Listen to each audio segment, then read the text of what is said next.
clear from the onset to bring together leaders from East and West, North and South, to discuss the most pressing issues facing our global economy and develop a path towards solutions and forge common ground, today with a focus on climate. The old economy is dying. We shouldn't mourn its passing. Its failures were apparent long before COVID-19 destroyed global growth. Widening income and wealth gaps, health disparities, a growing sense of us and them fracturing societies, job opportunities for some, and job insecurities for many others. Climate change exacerbated all these divisions. Then the pandemic arrived. All over the world, it has preyed on low-paid essential workers, restaurant staff, drivers, cleaners, delivery workers, and those with underlying health conditions. It has disproportionately afflicted minority groups. It has taken a high toll on women in particular. The impact on the developing world has been particularly shocking. The World Bank says that COVID-19 could push as many as 150 million people into extreme poverty, reversing decades of hard-won gains. Millions of children under 5, especially newborns, are at the risk of dying. Travel lockdowns have destroyed island economies reliant on cruise ships and holiday flights. In other words, COVID-19 has ruthlessly exploited every weakness in the old economy. That's why we should welcome its demise. But a new economy is being born. We have a chance to start again, to rebuild a more inclusive and sustainable global economy. First, that this is a collective effort, which is why we're calling this event a town hall. We need to hear the voices of ordinary citizens who've taken the brunt of the pandemic. They don't have the luxury of working from home, and we must ensure that governments and private business sector work together on their behalf. In fact, we're already seeing the power of public-private partnerships in the extraordinary pace of vaccine development and in rapid advances in telemedicine. Progress in these areas that is normally measured in years has been compressed into weeks. Second, we need full transparency.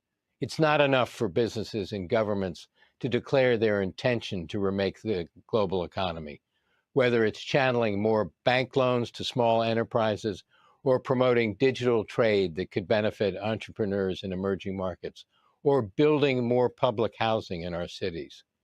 We need to measure progress in these areas and hold all stakeholders to account.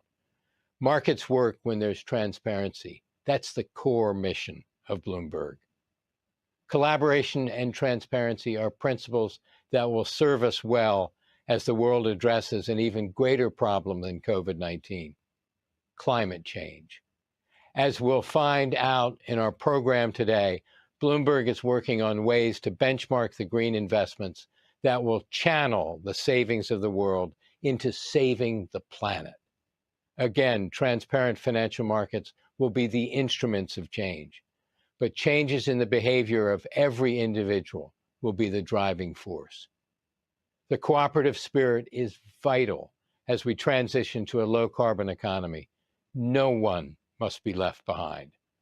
Communities that have long depended on coal and other fossil fuels for employment must be given hope that they can thrive again in an economy powered by wind, solar, and green hydrogen.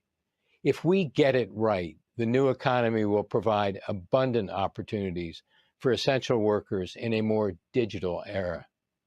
It will restart the engine of opportunity in our cities, empower women to start new businesses, and offer jobs in green industries. There's no contradiction between GDP growth and sustainable development. In fact, a green, G-shaped recovery accelerates growth while reducing carbon emissions. We're all in this together. This time, the economy must work for everyone. It's our new economy. Thank you. Welcome to the second part of Day 3 of the 2020 Bloomberg New Economy Forum. I'm Scarlett Fu of Bloomberg Television. I'll be your host as we continue our conversations on climate. Coming up, a CEO Spotlight conversation between David Rubenstein and BlackRock's Larry Fink. We also have a live panel discussion on the concept of a just transition with the CEOs of Honeywell, Schneider Electric, and Global Optimism founder Christiana Figueres. A bit later on, we'll discuss Asia's energy future with the president of the Asian Infrastructure Investment Bank, the chairman of Sinopec, and government leaders from Indonesia and Malaysia. But first, we have a climate spotlight between Bloomberg New Economy Forum editorial director Andrew Browne and Zhenhua, special advisor on climate change affairs at the Chinese Ministry of Ecology and Environment. He's also president of the Institute of Climate Change and Sustainable Development at Tsinghua University. Their focus, understanding China's commitment to carbon neutrality by 2060. A few weeks ago at the United Nations General Assembly, Chinese President Xi Jinping pledged that China would become carbon neutral by 2060. The announcement is a potential game changer in the struggle against climate change, although it raises a number of important questions. Chief among them, will the world's largest carbon emitter really turn away from coal? Joining me now is the man who for years led China's efforts to combat climate change. Zhenhua is the former vice chairman of China's top economic planning agency, the National Development and Reform Commission. He is now president of the Institute of Climate Change and Sustainable Development at Tsinghua University. Minister Xie, thank you for joining us. I'd like to start by asking you, how confident are you that the measures China is planning will help the world achieve the goals of the Paris Climate Accord to limit global warming to 1.5 degrees above pre-industrial levels? First of all, President Xi Jinping announced at the 75th session of the UN General Assembly that China will become carbon neutral by 2060. It should be said that China's proposal of this target is a major contribution to the global climate governance process. Why do we say that? As you said, and I said just now, China is now a major emitter of carbon dioxide. Even though some countries in the world have proposed carbon neutrality by 2050, but that will not be enough globally to meet the global goal of 2 degrees or even 1.5 degrees. So China's entry accelerated or will accelerate the process. This target is based on China's long-term economic and social development plan. That is China's economic and social development plan and goals by 2020, 2035, and 2050, respectively. It also takes into consideration the long-term climate targets set out in the Paris Agreement of the United Nations, which is the target of 2 degrees or even 1.5 degrees, as you mentioned just now. I believe that the goals proposed by China will make a significant contribution to the realization of the global goals. There's no doubt about that. And following President Xi Jinping's announcement of the goal to become carbon neutral by 2060, the European Union has further raised its target of a voluntary contribution, which is the 2030 target, to be more specific from 55% to 60%. And also Japan, South Korea, some European countries, and the United Kingdom have also proposed their own targets of carbon neutral by 2050. Altogether, I should say that these targets already account for more than 50% of the global emissions. Now, this will contribute greatly to the achievement of the global goals. I believe that as long as all the countries in the world can work together, contribute proactively, the global goals will definitely be achieved. But to meet China's new carbon neutrality goal, China will have to actually decommission existing coal-fired power stations, yet more are being added all the time. In fact, the pace of approvals has accelerated this year. How are we to understand this apparent contradiction? President Xi's carbon neutral target of 2060 was actually followed by a specific target of peaking of carbon dioxide emission by 2030. So these two goals will serve as a check. In effect,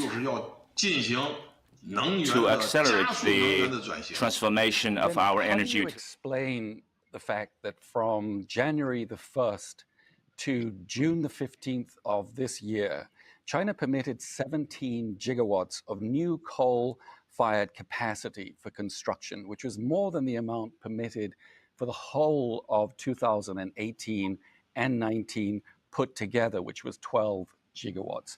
A lot of people think that this is all about Chinese provincial governments trying to deliver short-term economic stimulus. Is that correct?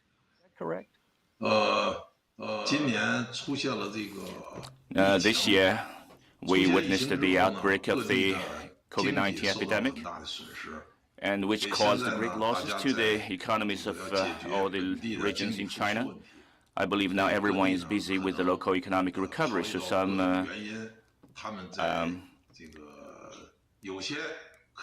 new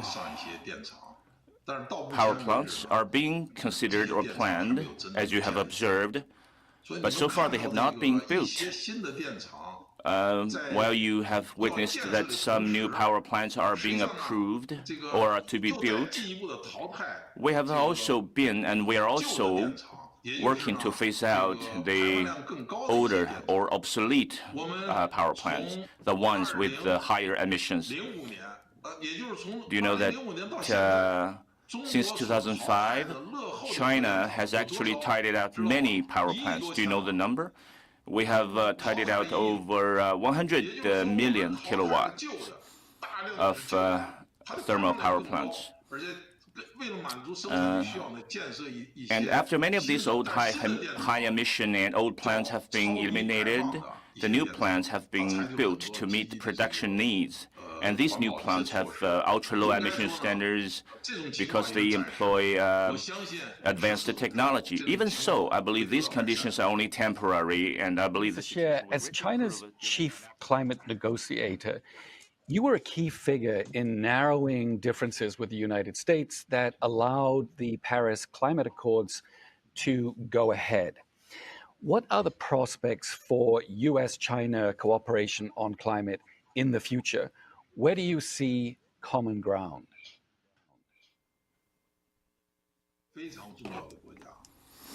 United States is a very important country in the area of climate change. In the past, the cooperation between China and the United States has played a very important role and made important contribution to the multilateral climate process. In the past, the two heads of state issued 4 joint statements on climate change, making a fundamental, important, and outstanding contribution to the conclusion, signing, and entry into force of the Paris Agreement. That is a very important point. But, however, when the Paris Agreement came into force, the United States withdrew from it and left us and all the other countries around the world disappointed. Now, even though the U.S. withdrew at the federal government level, China and the United States maintained cooperation among provincial governments, enterprises, and think tanks. And even the American negotiation teams are maintaining close communication with the Chinese negotiation teams. I should say that we welcome. Upbeat note. I'm afraid we've run out of time. Minister Xie, thank you for joining us today. We appreciate your candor and we appreciate your insights. Thank you. Thank you very much.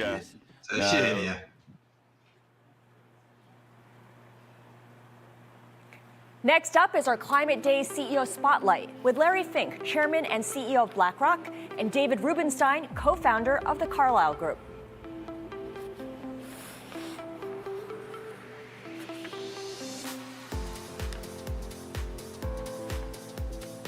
Larry, now that the election is over and it appears that Joe Biden will be the next president of the United States, what do you think that will mean for the climate change efforts? And what do you think it will mean for the Paris Accord? Will we now, because we're likely to rejoin the Paris Accord, give more life to the idea that climate change is an important problem we have to deal with? Well, I would say, David, first, the private sector has been moving all along these last 4 years in the United States and the world in terms of getting more and more prepared for climate change. In fact, in 2020, we saw at BlackRock more than a doubling of investments towards climate change. And the inquiry we're having from U.S. companies, U.S. foundations, globally, we're seeing a change. So we were beginning to see this tsunami of change already from the private sector. And now with the potential of having a Biden administration, I think we're going to need the government to come along and help us on this journey. We are going to have to change the labor laws that were just fortified under the Trump administration related to fiduciary standard rule that makes it much more difficult to invest in sustainability for ERISA accounts. They're minor changes, but they could really assist many people to be investing in it. The thematics of becoming part of the Paris Accord is monumental also. I do believe it brings more global community together. It's going to be important now to have the whole global community come together.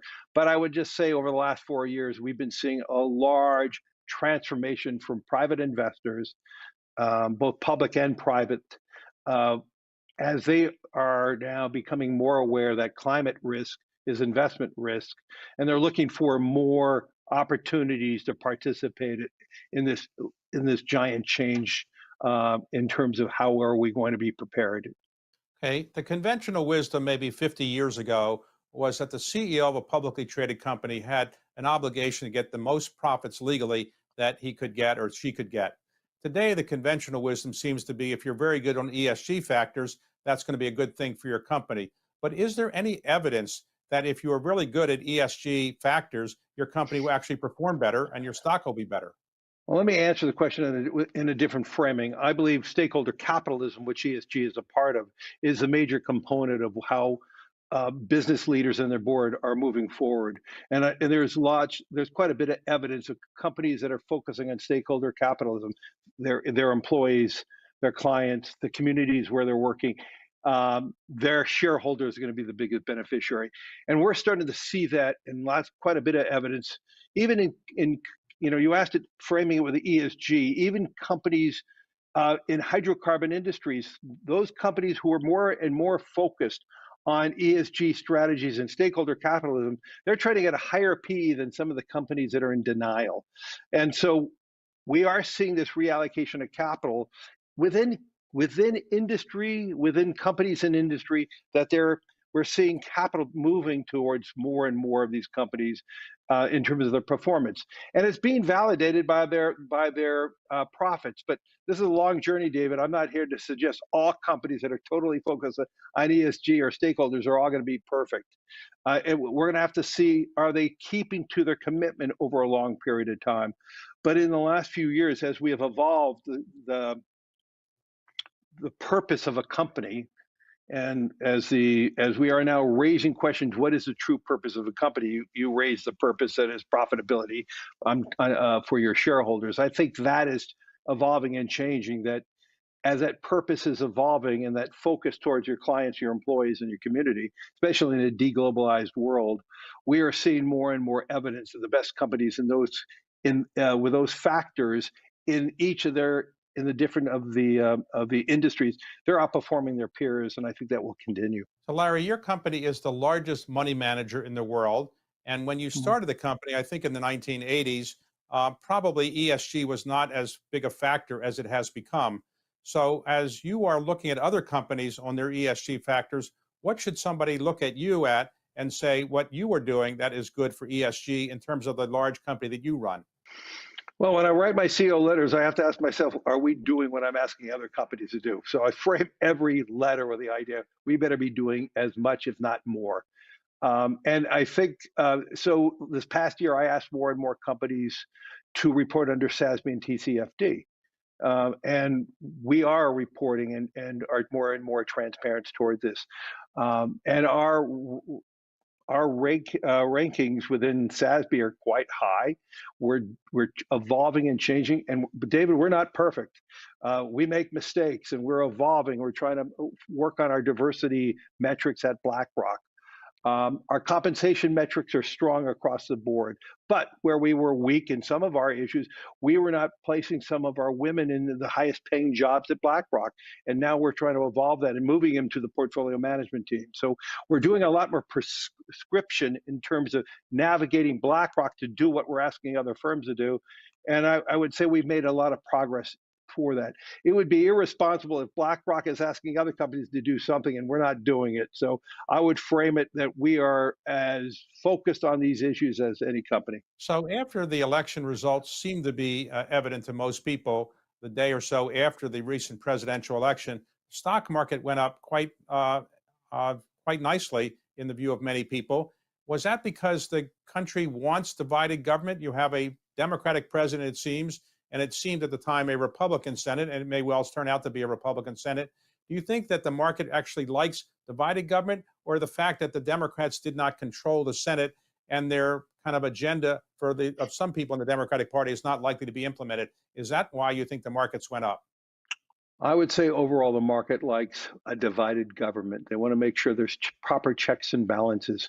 We've seen in the past when we have a government that is totally controlled by one party, we have actually seen more extreme in terms of positions that they've made. And so I think a divided government, but also I do believe strongly that the market is in desire of more stability, of less volatility. They're looking for a voice that moderates, not a voice that incites. I truly believe President-elect Biden can be that voice of reason. He can, and if we all listen to his speech last Saturday where he's talking about one America, not a red or blue. And so I think the marketplace is encouraged by having a leader now that is more inclusive, a leader that could probably bring a little more global harmony. And I think we're all tired. We're tired about all the volume we hear out of Washington. We're obviously very tired about COVID.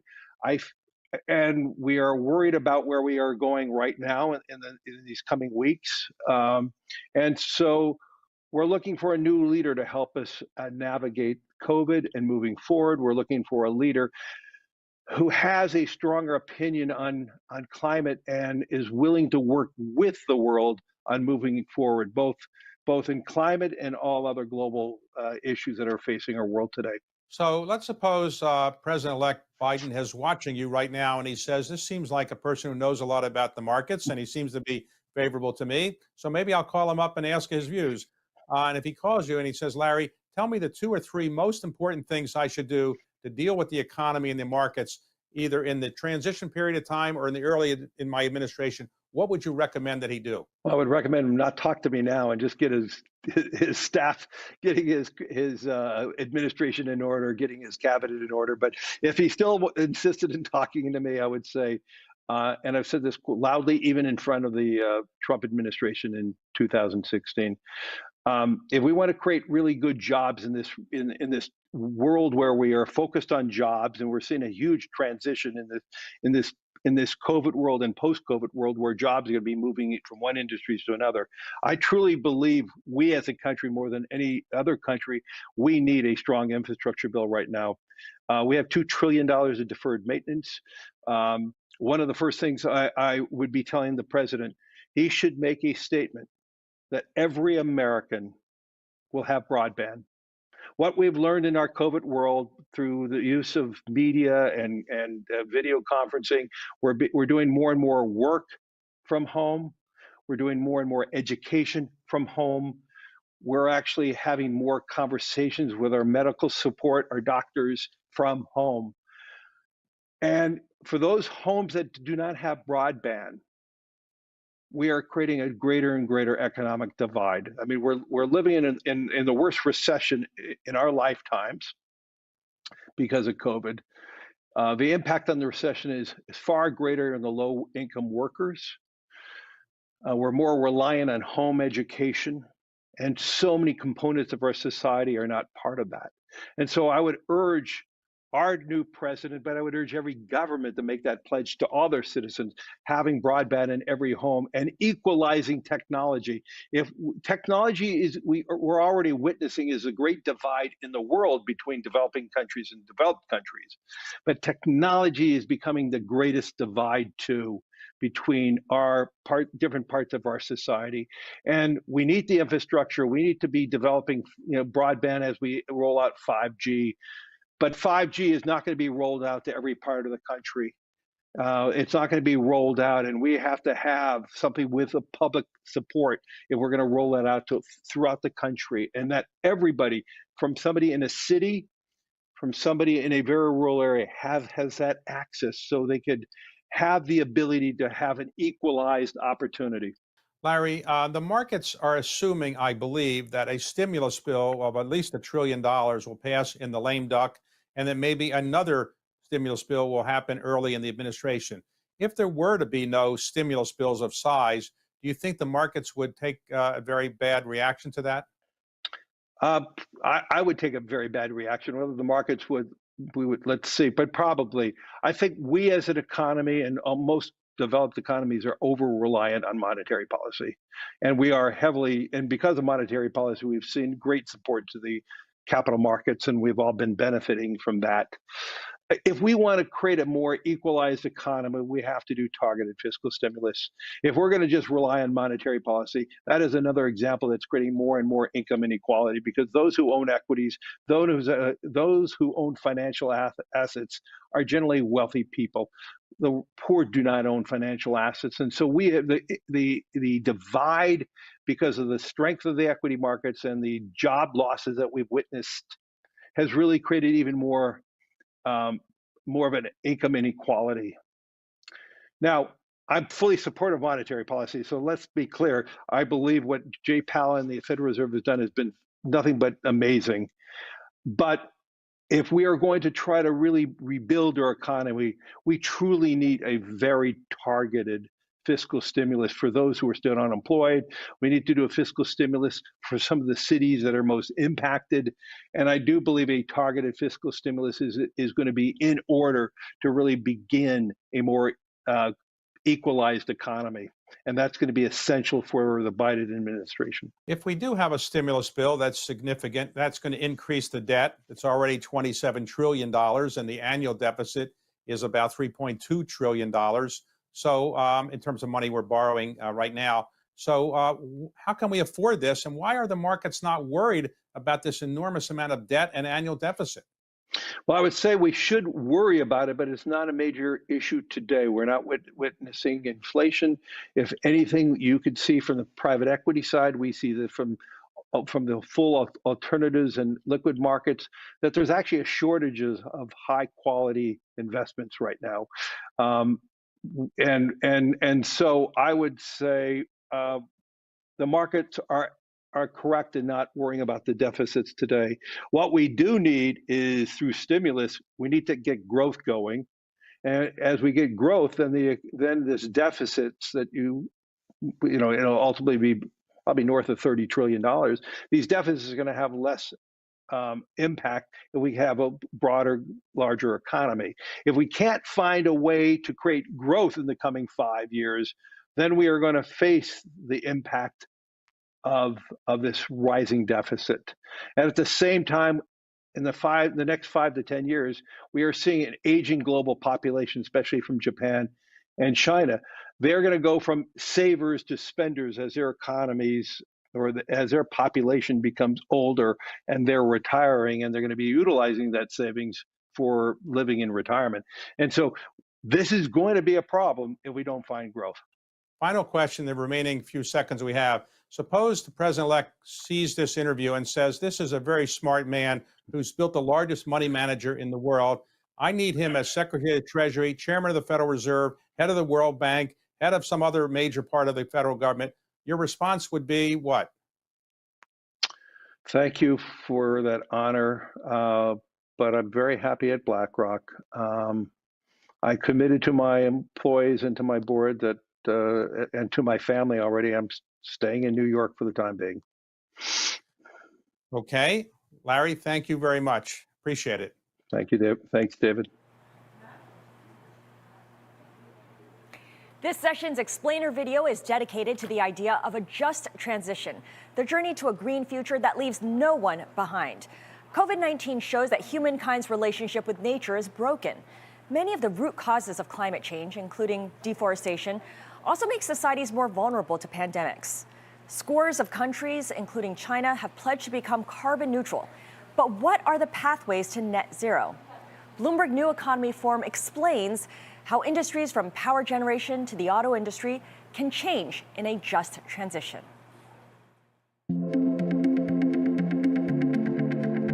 As the global economy shifts from high carbon to green, governments are looking for ways to make a just transition which leaves no one behind.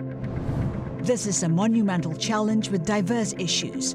Countries like France, the United States, Poland, and Saudi Arabia have gross domestic products linked differently to emissions, meaning they face different challenges to reach net zero.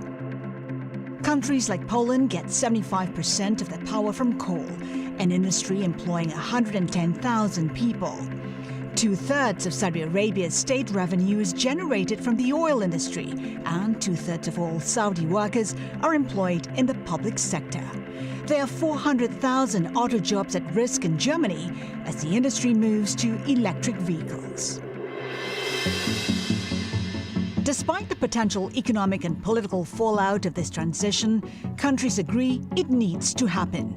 The Intergovernmental Panel on Climate Change in 2018 outlined the steep decline needed to reach carbon dioxide net zero in 2055 or even 2040. But there is hope and a way to do this fairly. Places like the UK have shown increased growth while decreasing their coal consumption. An important step is driving down the cost of new technologies and creating jobs in new industries as a result. Renewables are getting cheaper and costs are expected to decline. There are now just over 10,000 jobs in the offshore wind industry in the UK, in former industrial and manufacturing hubs, and the industry expects this number to more than triple over the coming decade. Other countries are finding their own successful formulas. India, for example, has some of the cheapest solar electricity in the world and is creating 100,000 jobs in renewable energy whilst increasing the competitiveness of its economy. When politics, policy, and economics align, a just transition is possible.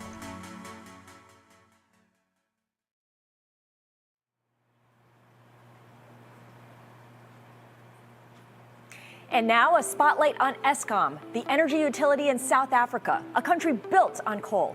Andrew Browne speaks with André de Ruyter, Eskom CEO, about the company's move away from coal towards net zero.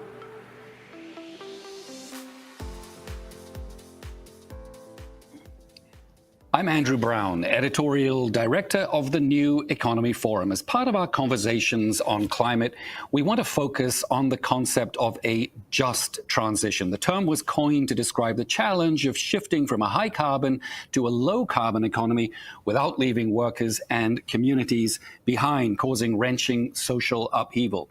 To talk about how this transition is playing out in South Africa, I'd like to welcome André de Ruyter, CEO of Eskom, a state-owned utility working through its own just energy transition. Thanks for joining us here at the New Economy Forum, André. It's almost impossible to exaggerate the importance of your company, Eskom, to the South African economy, which was built on cheap and abundant coal. You generate more than 90% of the country's electricity, most of it from coal-fired power stations. You employ 50,000 workers in those plants. Whole communities depend on you for their livelihoods. Yet just a few months ago, you were quoted as saying that South Africa must, and I quote, beat our coal shovels into wind turbines and solar panels. What does that mean exactly for Eskom and the future of energy in South Africa? We have a unique opportunity in South Africa emerging from the energy crisis that we find ourselves in. Our coal-fired plants are quite old, 39 years of age, and midlife refurbishments were not done, and as a consequence, these plants are rapidly reaching the end of their useful lives. We therefore have to retire between 10 and 12,000 megawatts over the next decade, and that creates an opportunity for us to replace that coal-fired generation capacity with environmentally friendly renewable energy. And of course, we have to do so in a way that is just to those communities that have invested generations in coal, not only working for Eskom, but also working for the associated coal mines. So you want to get out of coal and into renewables. Do you have a timetable? Yes, we do. We have an integrated resource plan, which was adopted as government policy in 2019. And this plan dictates that we will be replacing around about 10 to 12,000 megawatts of coal-fired generation over the next decade or so. But what that means is that we need to start accelerating the process of building new generation capacity very quickly. Government recently announced a procurement program of some 11.8 gigawatts to be implemented over the next decade.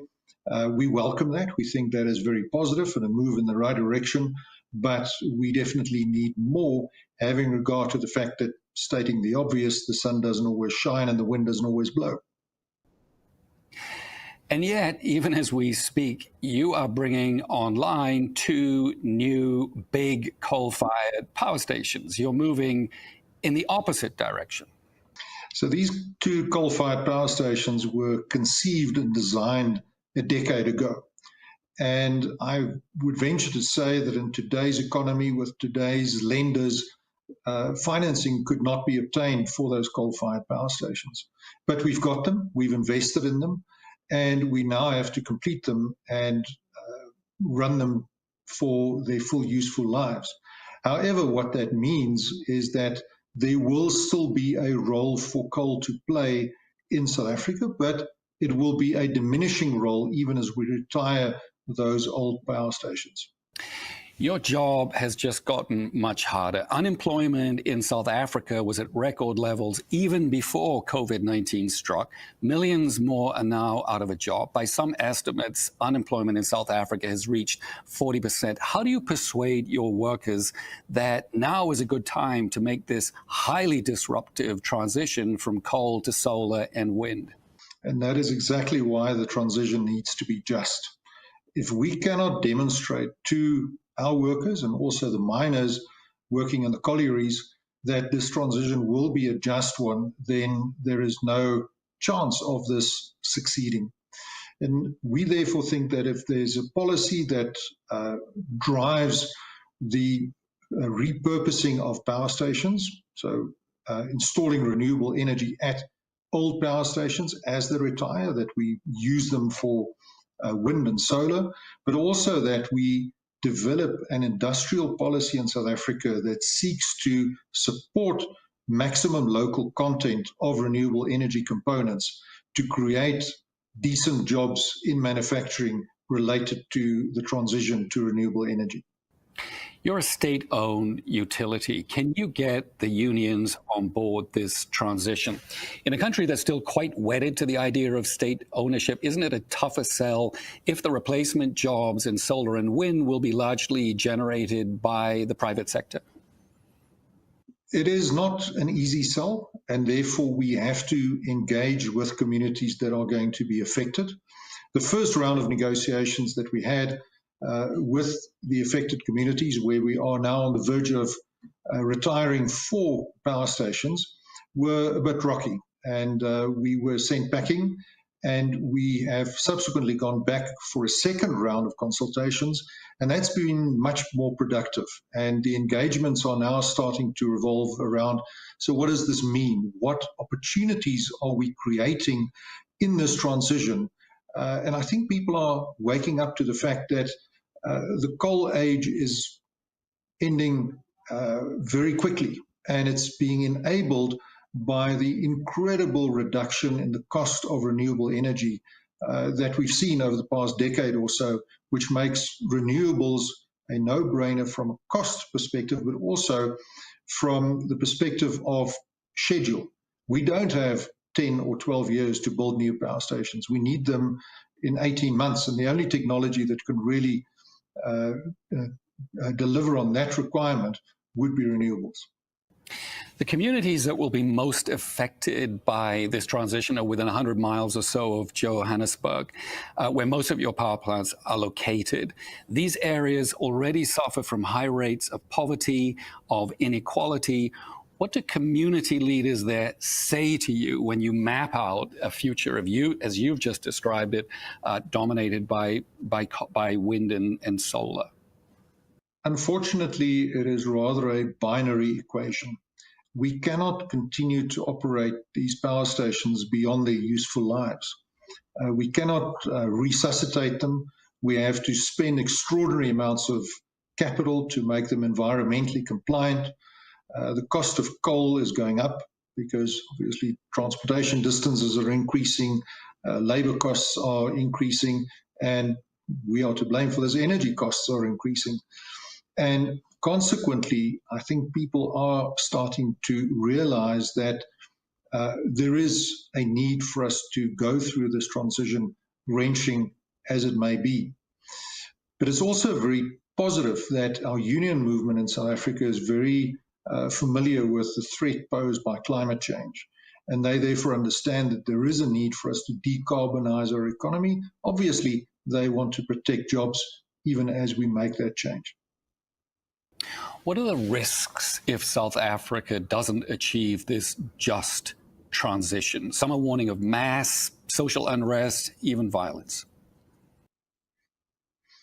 I think that if we don't achieve the transition, if we don't implement this new generation capacity as quickly as possible, and even if you are technology agnostic, the timelines dictate that renewables will have to play far and away the major role in this transition. It means that not only will there be significant increase in unemployment, which is socially and politically unsustainable, but there will also be an increase in the risk of load shedding, as we call it in South Africa, which is basically blackouts. And that does not augur well for economic growth or for job creation. So we really are faced with a pivot point where we have to make this transition whether we want it or not, and the challenge is how to do it as orderly as possible. Obviously, this transition is not going to work without massive investment in worker retraining.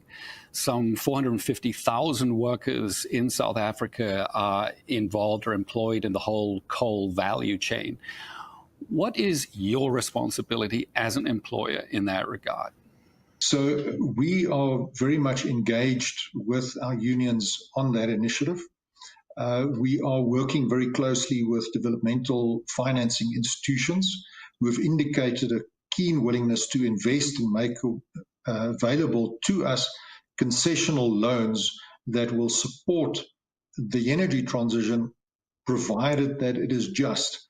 So the social component is very much a part of the entire business plan that we are putting together, and it's part of the selling job that we have to do when we go and engage with those communities to persuade them that there is a future after coal, that it's a cleaner future, that it's a greener future, but that it's also a better future for those communities.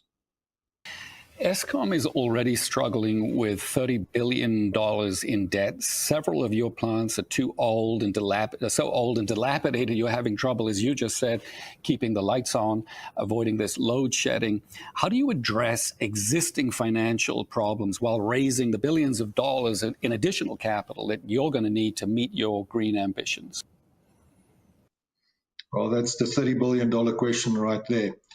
The debt is a massive challenge that we've got, and we are currently borrowing money to pay off interest on our loans, which is clearly not a sustainable business practice. So we've got to change that. We are getting equity assistance from the South African government.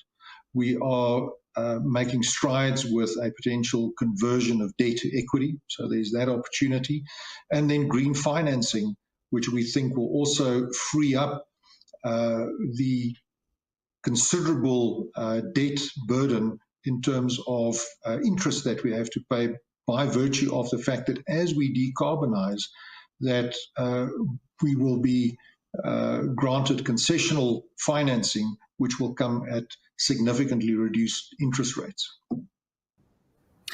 I think it's true to say that the whole of Africa is looking at your coal shovels to solar panels experiment. Eskom accounts for 40% of the electricity generated in the entire African continent. Do you see yourself in some ways as being a green vanguard for Africa?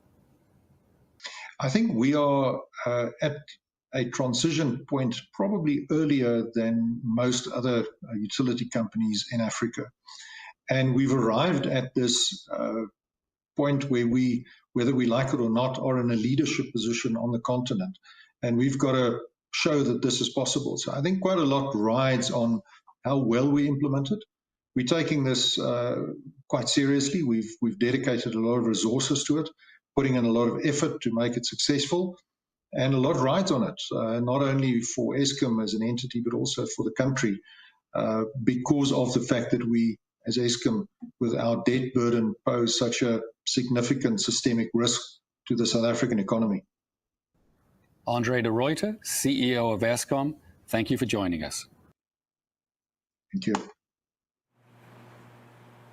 And now to our first live panel discussion on a just transition, pathways to a low-carbon energy future. A quick housekeeping note, if you are a New Economy Forum delegate watching live on our platform, please submit questions to our moderators by clicking the Ask a Question tab below the video player on your screen. If you're watching our live stream, please send along your questions using the hashtag #OurNewEconomy. Our speakers are Darius Adamczyk, Chairman and CEO of Honeywell, Christiana Figueres, founding partner of Global Optimism, and Jean-Pascal Tricoire, Chairman and CEO of Schneider Electric. Our moderator is Zhu Ming, former Deputy Managing Director of the IMF.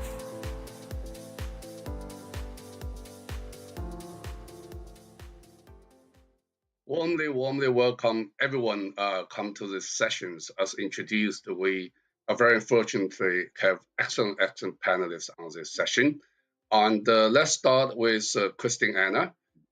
Christiana, you run the whole thing. I mean, Paris negotiation 5 years ago.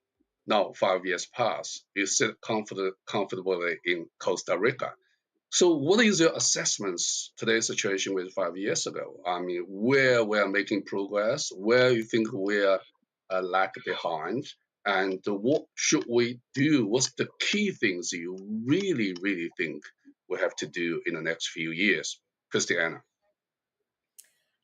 Well, actually, I think I can report quite happily that we have progressed quite a bit in the past 5 years. The direction of travel is now very clear. The global economy is in the process of decarbonizing, not at the pace and speed and scale that we need, but the direction is incontrovertible. I would say the corporate sector has understood that this is in their interest, that to protect their bottom line, to protect investments, to protect themselves against stranded assets, that they need actually to decarbonize their own operations and certainly their supply chain, and in fact, even up and down the entire value chain in order to get onto a more sustainable path. The financial sector has also come on board, and they are understanding as well that they need to steer away from both transition risk as well as physical risks and stranded asset risk, and that shifting capital over to clean technologies, clean sectors, clean corporations is the best way to protect the value of those assets. Now, finally, geopolitically, we're beginning to align. We have had quite a year this year with starting with the EU, which in the aftermath of the worst of the crisis of COVID came out to say that their recovery packages from COVID would be both green and inclusive, and setting the tone for other recovery packages, because we're already at $12 trillion in recovery packages around the world, and actually we need them all to be both green and inclusive. That announcement from the EU was followed by an announcement from President Xi Jinping in China, saying that China is committing to be at peak emissions before 2030 and at net zero carbon emissions before 2060, to be followed by very similar, but actually even quicker targets, sooner targets from Korea, Japan, and South Africa. And then, of course, the latest news from the United States with a new president in the White House as of January, vowing to get back on track with decarbonizing the US economy. So everything pointing in the same direction. My actual concern is no longer about the direction. My concern now is speed and scale, and we are far from the speed and scale that we need. Thank you very much, Christina, and thank you. Send us a very positive note. I think it's very nice to hear that one and your overall assessment. So we'll come back a few things. You cover so many issues. But in your comments, you also mentioned business community has done a lot in all the front, right? Decarbonize. We are very fortunate to have two leading company CEOs here with us. So let's ask them, and how can business help land the transmission? Let's start with Jean-Pascal. Jean, please. Yeah, well, the first thing we can do is to show the example and to do it with our ecosystem of suppliers, integrators, people who work with us. Take our example. We've decided we've committed to be carbon neutral by 2025. And actually, carbon neutral, including Scope 3 by 2040, and to be net zero by 2030, and to embark in all that journey, our numerous suppliers and people in our ecosystem. The second point is really to focus on technology innovation and solutions to enable that decarbonization. And the first thing that we should really realize that solutions do exist today. It's not like we need the next big innovation to engineer a path to the 1.5 degree trajectory. We have already all the ingredients to really reconcile progress, that means giving access to energy to everybody on Earth, on sustainability, which is bringing back the trajectory of temperature within the 1.5 degrees. And for that, there is a huge disruption taking place at the moment, which is digitization. It seems kind of obvious, but the first episode of digitization was about people to people, and it changed the way we work and live. The second one is about how we live with our environment, in our home, in our buildings, in our cities, in our factories. Digitization gives access to a very high level of efficiency, a step change in efficiency. The second point is electrification, because electricity is the only way to decarbonize consumption and production of energy. And based on low carbon electricity, renewable, of course, coupled with storage, hydro, and nuclear, where it is politically acceptable. If you couple savings due to digitization that you can couple with a high level of circular economy, which digitization really allows to a next level, and couple it with electrification, which should double in the next coming 20 years. That means as much investment in electricity in the next 20 years as has been since the beginning of electricity. And then you decarbonize that electrification by going to renewable and low carbon electricity, then you've got the equation that reconciles progress and sustainability. And it's more a question of making the decision now, because every decision we make does count. Every building we build today will be built for the next 40 years. Every factory, every next 50 years.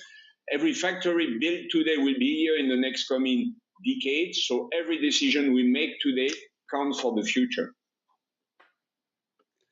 Thank you, Jean-Pascal. And 2025 carbon neutrality, which is an amazing target. I think that's wonderful. And also digitalization, electricitization, those very powerful drives to push for the goal.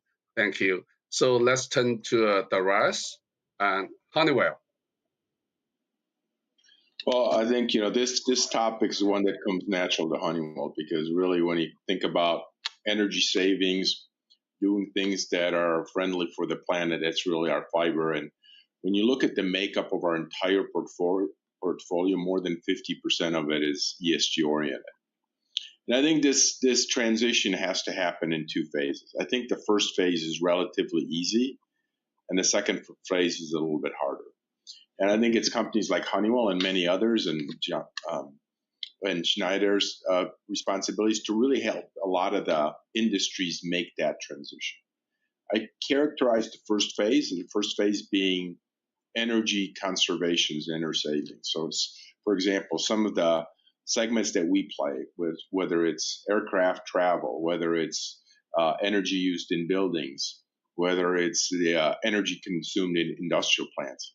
There are many technologies available today which can dramatically save the energy uses in these various industries. And companies like Honeywell and Schneider and others are ready, and those technologies are there and available. I think that's a very short-term oriented goal to help reduce carbon emissions. That we can do that tomorrow. Their technologies are there and available. Secondly is, I would say carbon replacement. I'll give you an example. Honeywell has a very strong presence in the refining and petrochemical industry throughout the globe. Provide many of we're not in that business ourselves, but we provide many of these solutions. And it's our responsibility to help a lot of these companies make that transition to the energy of the future. And I'll just give you a couple of very specific examples.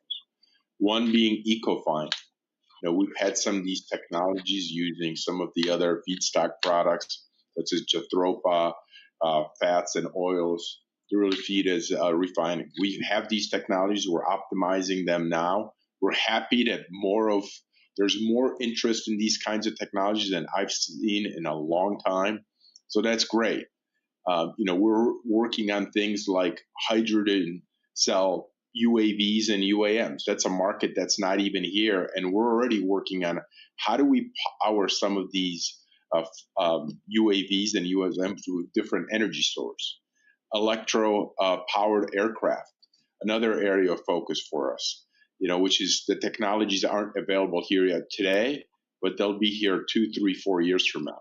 So we have to address both the short term and the long term. The short-term technologies are here, and frankly, more of those should be used.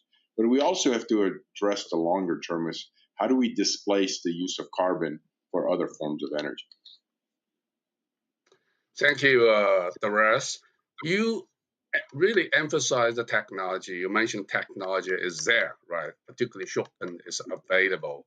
And how can we preserve the cross-border innovation network? How do you see the technology transfer? I think that is also the most important thing if we want to bring the whole world in a decarbonized society. Yeah. Well, I think, as you know, we're very global companies. We have a huge presence in the U.S. and China and India and the Middle East and Europe, just about every place on Earth. And we innovate all over the globe. And, innovation happens everywhere. I think that innovation should be shared, should be distributed throughout the globe in an economic fashion.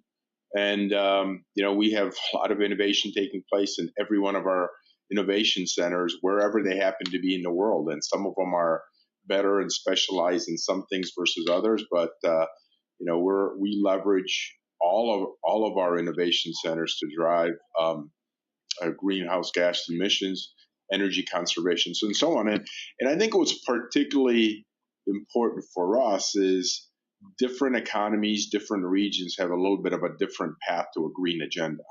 And by having a local engineering and innovation footprint, you can optimize to how that green agenda is going to take place and what that roadmap will look like. And we're excited to be a part of those solutions all over the world and part of the solutions in the many countries in which we are part of the fiber of the society.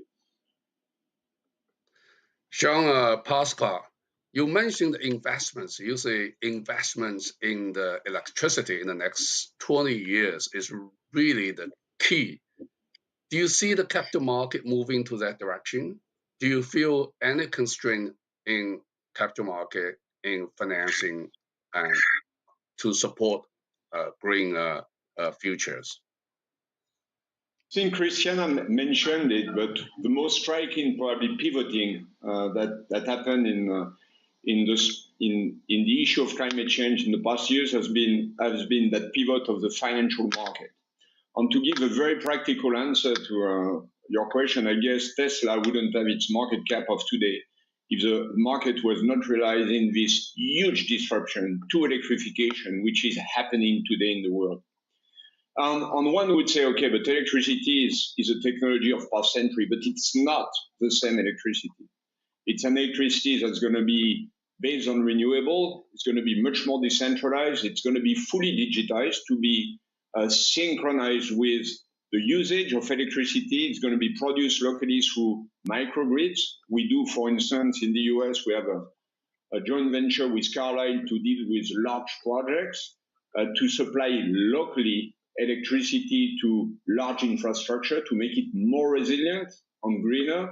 And we start by JFK Airport in New York, so really significant infrastructure. So that electricity will be different. Of course, the visible part of the iceberg is electric vehicle. Everybody is speaking about it, but think about it. All new technologies are powered by this digital and electrical capability. It's about IT, which is one of the fastest growing consumption of electricity. And probably the biggest conversion that will happen is not vehicle, it's not IT, it's going to be buildings. Because in many geographies, buildings are the biggest carbon emitters and the biggest polluters. And that comes because they're based on pure fossil fuel. And in the future, buildings like cities will be all digital and all electrical combined. And this is where we have focused. We are 100% focused at Schneider because it needs a systemic approach. You cannot go piece by piece. You need to think the whole problem together. You need to save because of digital. You need to electrify because you want it low carbon. And you need to make sure your electricity is decarbonized. So when we speak about systemic efficiency, we have to make sure at Schneider that we provide an integrated combo of microgrids, smart grids, which will manage the complexity of those networks of the future, and then smart buildings, smart manufacturing, smart homes, and smart cities that can plug into that system.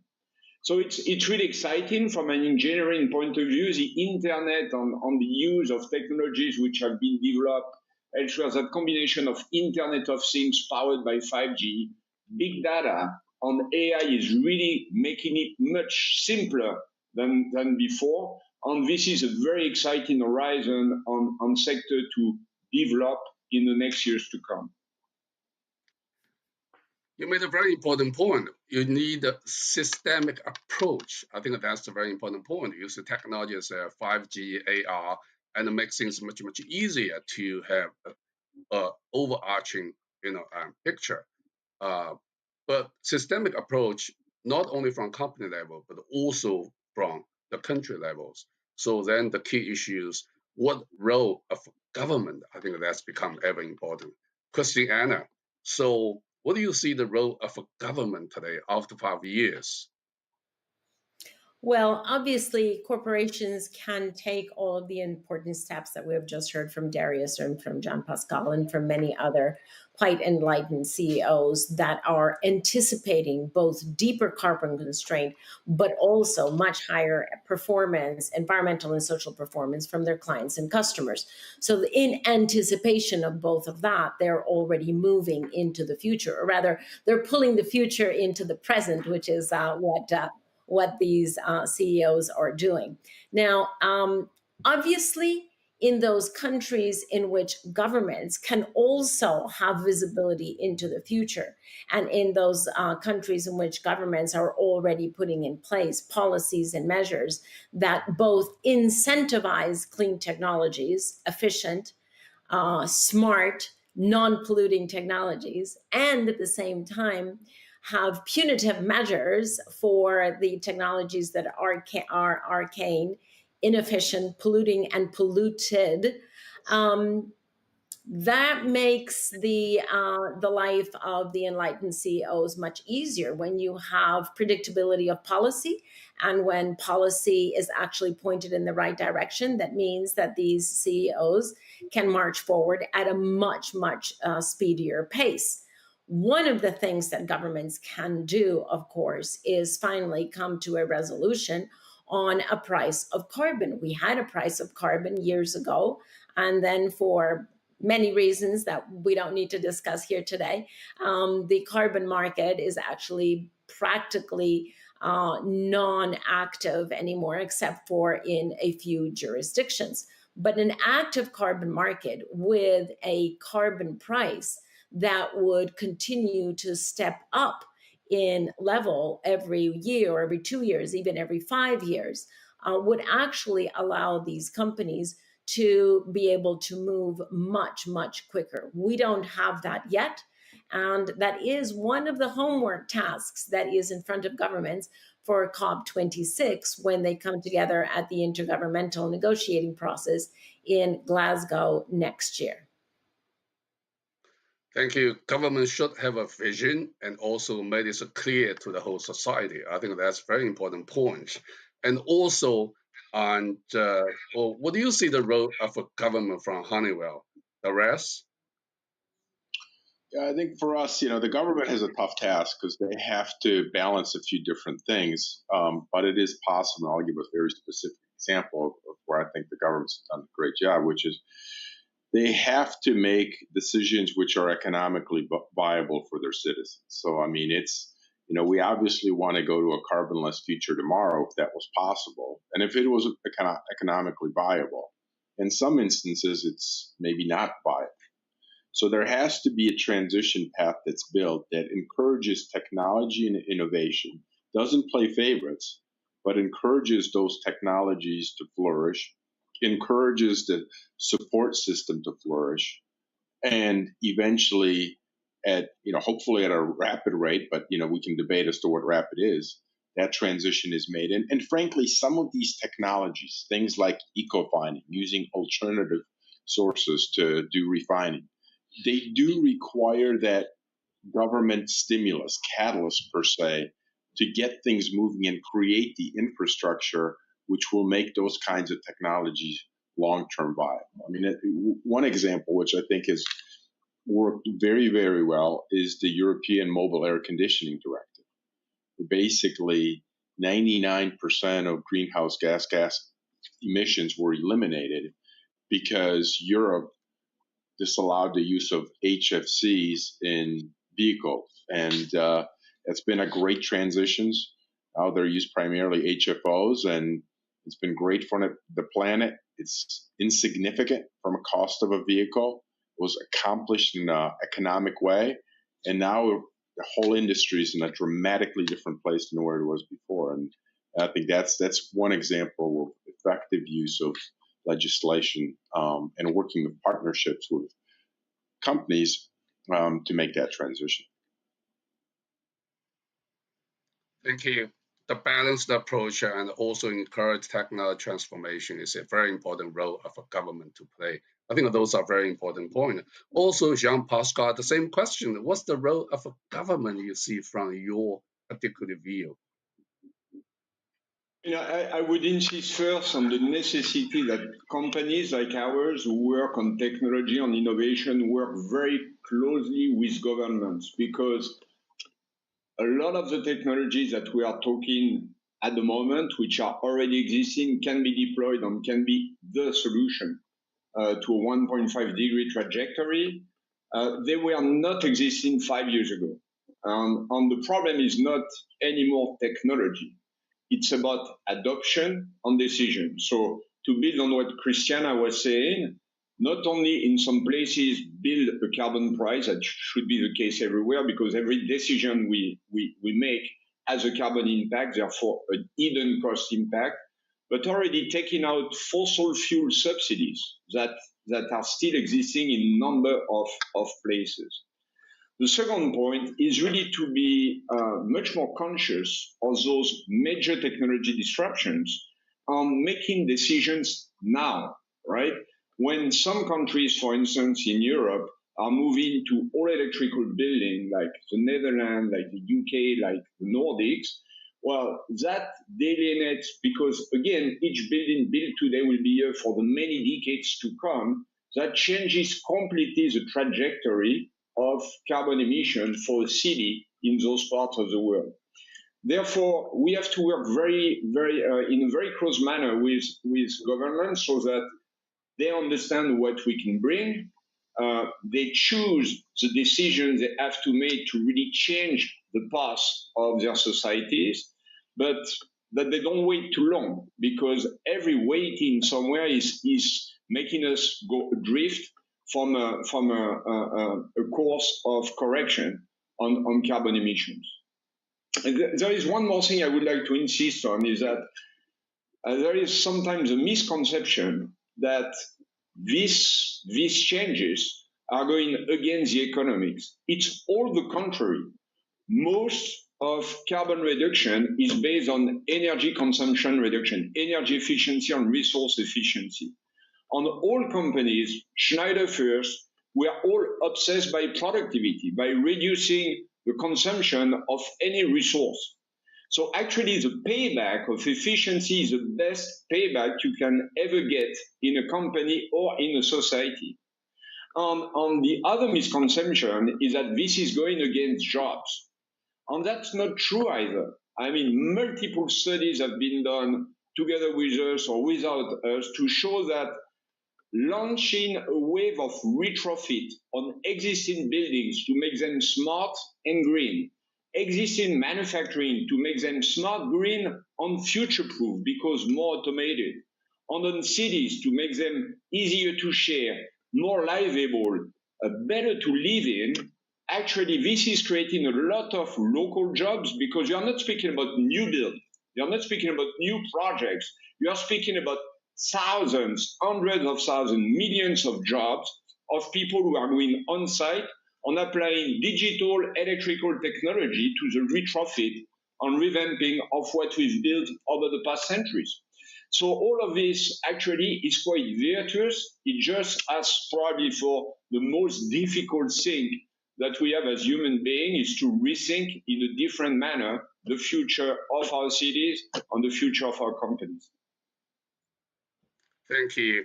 We have to have a human touch on the whole thing. I think that's the most important thing. Governments should set policy and stand to push. Now, and Christiana, in your opening remark, you make a very important point. You say direction is there, right? Your really concern currently is speed and scope. You also mentioned we're currently in crisis. I think that really the key issues, their stimulus package, their sort of recovering plans. How can we transforming the recovery into the green future? What is your thought and recommendation? Yes, thank you. That's exactly the key here, because I think we all realize that the economy is being injected with unprecedented levels of capital at 12 trillion and counting, all of which will be deployed between now. Some already has been deployed, but between now and the end of next year. So certainly over the next 18 months, all of this capital will be deployed. Couple of issues about that capital, in addition to being unprecedented scale. First, it is capital that governments are borrowing, and that debt is not going to be paid by any of us on this panel. It will be paid by our children and grandchildren. So first, just from a moral perspective, let's make sure that that capital is being invested for the well-being of future generations and not to their detriment. But secondly, let's remember that this level, unprecedented level of capital, will very likely not be able to be injected into the global economy over the next 5 to 10 years, again, a second time. And that is why we have to ensure that this capital does double or triple duty as it is injected into the economy. It absolutely must restart the economy and create millions of jobs that have been lost, plus many more, as we have heard from Jean-Pascal. Investing into a green economy creates millions of jobs. Just the US plan will create 10 million jobs in the next few years in the United States. But also that same capital, not additional capital, that same capital injected into clean technologies, clean corporations, clean sectors will not just create jobs and restart the economy, it will accelerate addressing climate change. So you have the double duty or the double impact of the same capital. And the triple impact that I think is also going to be necessary is to address inequality. If we're able to understand that we have not asked for many of these crises to converge upon us in 2020, but we have seen them converge. The climate crisis, the COVID, and the economic crisis that came after that, the inequality crisis. To that, I could even add the biodiversity crisis. All of these crises, we thought they were separate, in separate silos and parallel to each other. Today, we understand that they have converged upon us and that they are actually inextricably interlinked. Hence, if those crises have converged upon us, we have to make the solution converge. And the solution, the key to that is this unprecedented amount of capital that is going into the global economy that would be able to address all of these crises in an integrated fashion, not sequentially, because we will not be able to do that. We will run out of capital very soon if we try to sequentially address each of these issues. But luckily, we understand that they're all interlinked and that we can address them in a coherent and a converging way. Thank you. Very important point. In the current crisis situations, when we think about recovery, we think about green futures. We have to bring these two things together. Is absolutely important. Now, this conference is actually holding in China, so I think we have to talk about China. And China committed a net neutrality in 2060, and both Honeywell and Schneider has a big operation in China. So how do you see that? What can you do? What do you hope Chinese authority will do in the next few years to start to launch the whole thing? Let's once again start with Jean-Pascal. Look, China is the largest population on Earth and on the fastest developing economy on such a scale. So the news on the commitment of carbon neutrality by 2060 is material, of course, to China, but also to the world. And especially because China can be seen also in many cases as a blueprint for development in many emerging countries. So that's setting a course for China, but that's also setting a course or inspiring other countries. Darius said it before. I think each country has a different set of attributes, different set of policies. In the case of China, in the sector we address, it has a very robust grid with one pretty centralized way of operating, which is completely unlike America, for instance, which is deregulated. On all of this is giving the floor to very different technologies, different innovations. But what I see from our operations in China, as well as I would see in other places of the world, is a lot of innovation coming on adapting to the very specific conditions of each country. And I would expect from this emergence of many ideas to really see a lot of new solutions coming up that can be picked and chosen all over the world, not only in China, not only in America, but everywhere in the world. Speak about India. It's, again, a completely different ecosystem where still hundreds of million people don't have access to electricity, and they start today with a new clean sheet of paper, so you can really innovate from scratch. Thank you. The rest, Honeywell also have quite a big operation in China. So what can you see? What do you see the Chinese promise and how Honeywell can help? Well, this is actually one of our bigger opportunities, and we are thrilled to be a big player in China, have been for decades. And although we're an international company, we're very much also a local company in China, and the kind of role that we can play across so many of the different industries that we participate in. For example, in the aerospace industry with our partnership in Comac and bring more efficient and green air travel. In the oil and gas industry and helping to serve the refining and petrochemicals segment in a very different way and helping them transition to much more green energy, different kind of refining, different kind of products, saving energy while protecting their industrial workers. These are all businesses that Honeywell is in. We currently have an installed base of nearly 30% of the world's commercial buildings. We can provide those solutions to help those buildings be much more efficient, much healthier, clean air, healthy buildings is another one of our solutions that we participate in. Warehouse automation, another business that we're in, making that much more efficient, effective, being able to operate in a safe manner. So just about every one of the key segments in China, Honeywell has a role. And I think what's really exciting is, we don't just participate on an export-out basis. I mean, we are fully localized when it comes to sales, marketing, innovation, manufacturing. We like I said, we may be a global company, but we're very much local in China. And what's particularly exciting for us, and I alluded to this earlier, is not every country is going to have the same path for their green agenda. And by being local and being part of the solution, in partnership with the Chinese government, I think we can develop and help design that green path. Great. Thank you. Now, we also have a poll. Let's take 30 minutes to show and how people respond to our poll. Okay, so the question is, what will speed up business transition toward a low-carbon world? So capital markets only account 18%, 45% account consumer pressures, and the government regulation 27. You don't need any external pressures, and the company can run well. And that's very interesting. So consumer pressure is the key issue now on from the audience. Now let's go back to the panel. We have still a few minutes. Let's open the floor. I saw some question flow in.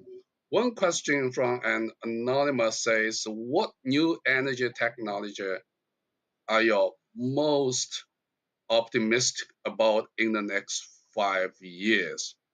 So what is the new energy technology? The rest, you talked a lot on the technology. 30 seconds.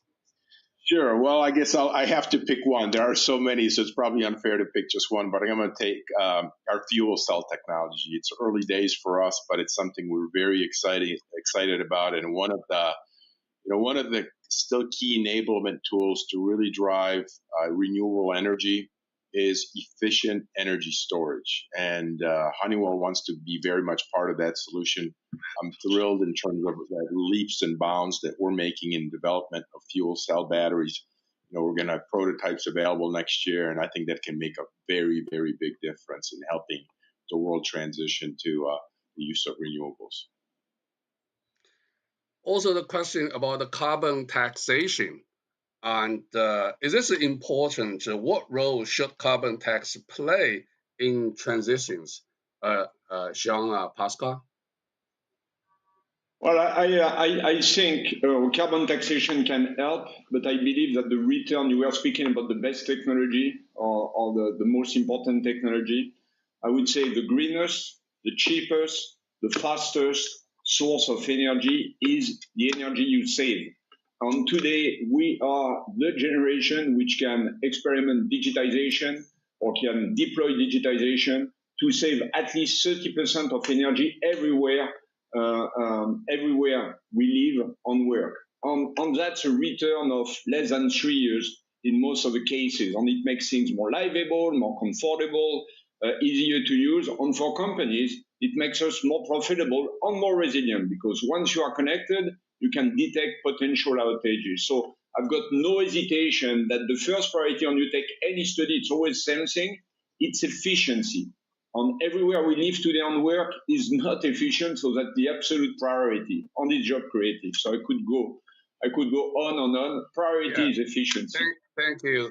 That's an important point. Christina, after 5 years, after this particular session, you become more optimistic, or you become less, or you even pessimistic about the future? I am more optimistic every day, especially when you listen to leaders like Darius and Jean-Pascal. And I think their commitment to pulling the future into the present is contagious. They are not just leading their own company, but they are leading the business sectors, in plural, into this very new world. And so I am every day more optimistic. Excellent. I think that's the really nice note to end this fascinating sessions. It's become ever clear. This is our common role. I don't think I need to do any summary, but the key issue is let's work together to move to our own common green futures, and let's keep a very optimistic view and approach toward that goal, as Christina mentions. Thank you very much for all panelists, and this is really a wonderful, wonderful discussion. Thank you very much.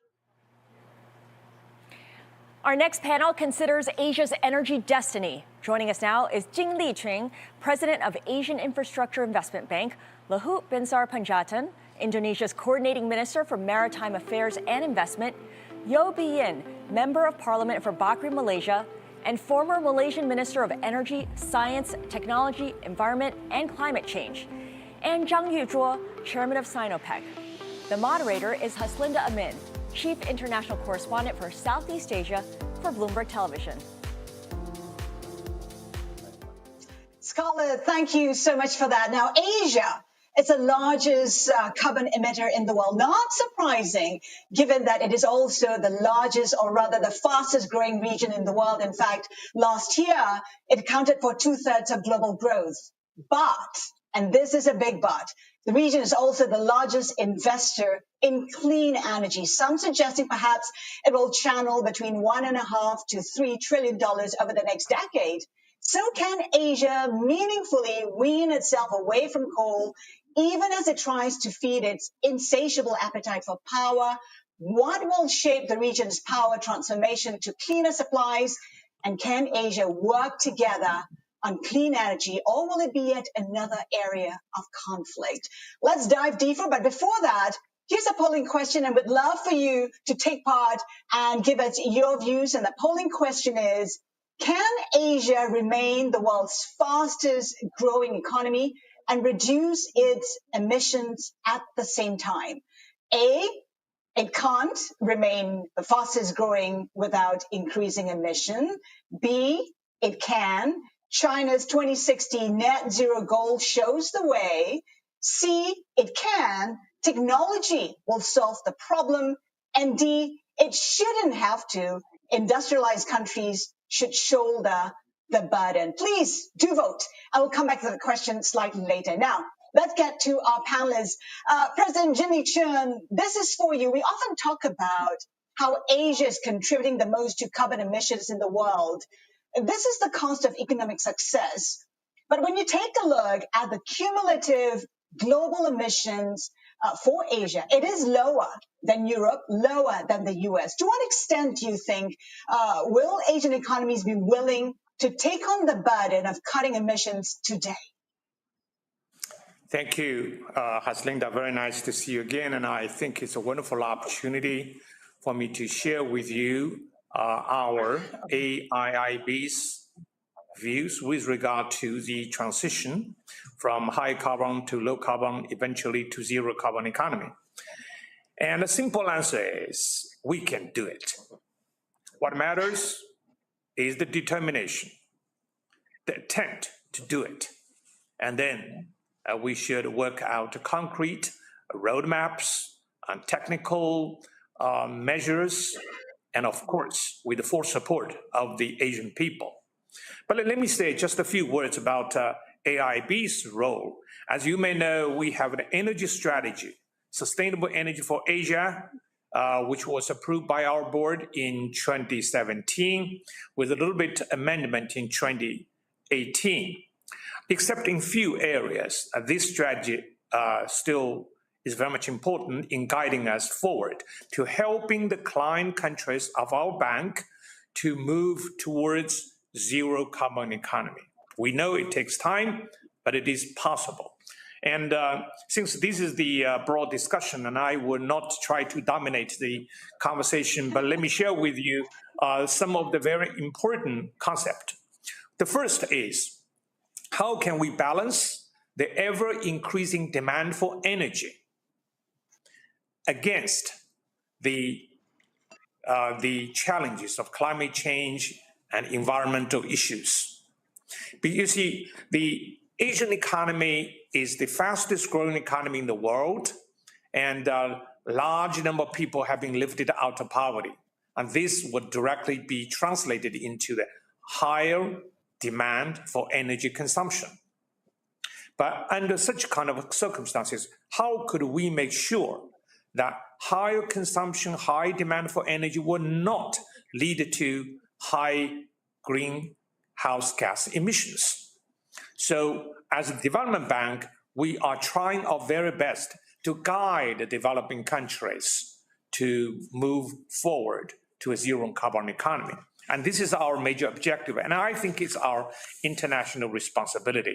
But you may note that the energy strategy of 2017 does not exclude coal from the financing of AIIB. The bank will finance investments that are demonstrated by the country's transition towards a low carbon economy. But 2 or 3 years from now, things have changed. So we are reconsidering the energy strategy. Next year, if we do some of the revisions of the energy strategy, I can tell you we will definitely make a ramp up of efforts to do more towards moving from a zero carbon economy. And recently, you may notice that the AIIB among the climate change investment framework was an important effort between the multilateral institution and a private company to push for the implementation of Paris Agreement. And I announced during the launch that we will not finance any coal-based power plants, nor any projects which are functionally related to coal. And this is my announcement, and we are going to do it. So if you look at what we have been doing over the last 5 years, even though the energy strategy does not rule out altogether of financing for coal, we have no coal projects at all. Now, next year, if we review the energy strategy, it will be even clearer that coal would be out. Let me stop here.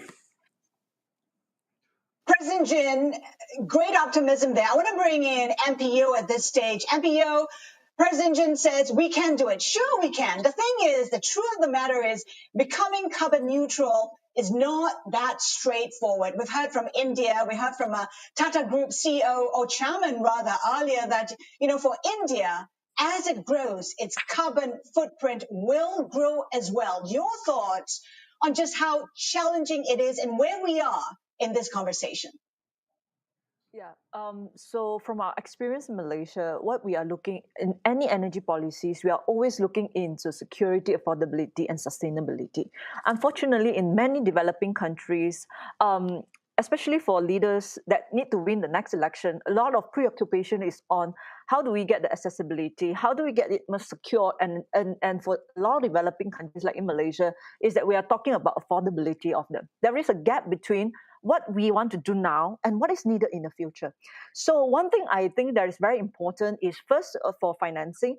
Second is the technology. I am a big believer of technology. I believe that this thing can be done when there is enough technology in terms of battery, smart grid, electrification technology that is efficient, that we will be able to actually move the sustainability in this side of the spectrum to the side of affordability.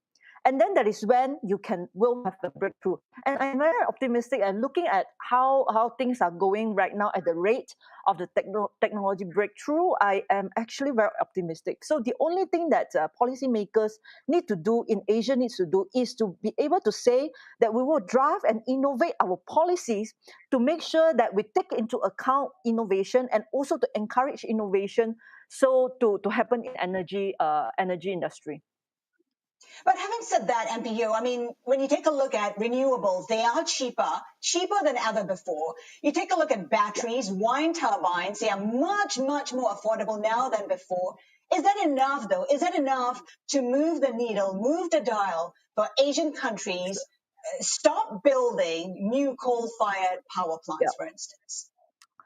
So, for example, now, when we do energy or power sector planning, you are doing it based on the life of a coal plant. So, for example, right now, even we say that there's no new coal plant, so you will still take time to phase out. So now, what we are comparing is the price of so coal plant usually is the base load. That means you need to have, even if renewable energy is cheaper, but it's intermittent. But what you want to replace is a coal plant that needs to be always ever ready. So the discussion right now is, can you now have solar plus battery, have a levelized cost of energy that is lower than the base load in Malaysia at this moment? Although the intermittent, that means the solar production, is at 15 cents per kilowatt hour, which is at the same price as an average coal price, but it will not be able to replace coal. It can only replace what we call a peak demand. That is when it is at when the energy demand is at the highest during the noon time. So that is what we can do. But in terms of replacing, in the next step forward is to how do we replace coal plus battery will still be cheaper than coal. That is when you will see the big breakthrough.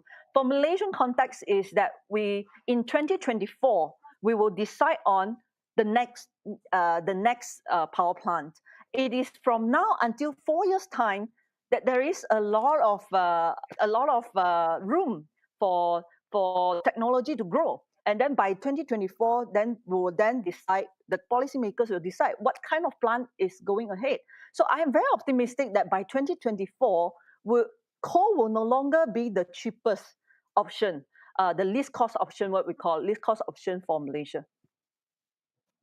Luhut Pandjaitan, I want to bring you into this conversation. Indonesia is still very reliant on coal, even though it's added renewables like solar, wind, geothermal into its energy mix. What's driving the pace of change to low carbon, if at all, in Indonesia?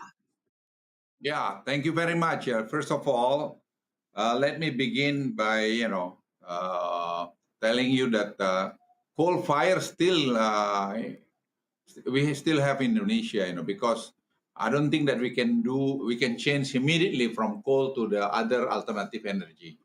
But what we are doing right now, we promote very much renewable energy like geothermal, hydropower, wind, and some others, because we are quite rich on that. And number two, we have also program because we understand that we are leading on the carbon credit.